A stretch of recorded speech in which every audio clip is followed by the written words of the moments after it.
Menin hayran kalyan yerim şu yerde Türkiye Turan'ı kuracak oli. Bizim şu Turan'ı bizim kuracak. Bizim için kakras ki şu kovuzat. Yöne Turan diyen zat şu diktatörlerin oyuncağı oluptu. Şoň için biz beýle zatları karşı olarsam beýle zatları biz koldamarız. Turan arasında olmalı. Turan arkadaşlık olmalı. Turan bizim halkımızın arkasında durmalı.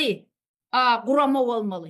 Turan diktatörlerin bileleşigi olmalı da. Diktatörler ertir bir gün ölürler. Haram ölürler özleri.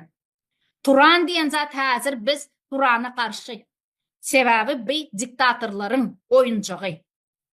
Bular öz Türkiye halklarının arkasında dursa bizi doğan görseler bizi beydip satıp oturmazlar Türk hükümeti.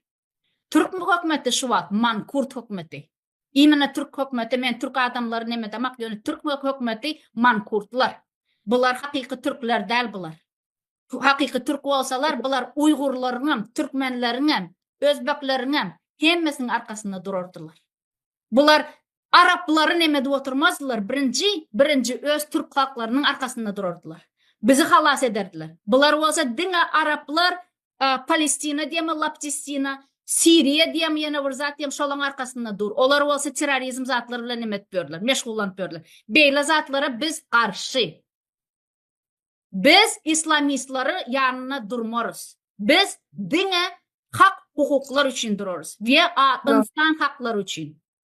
Bizim için en vacip zat adamın canı.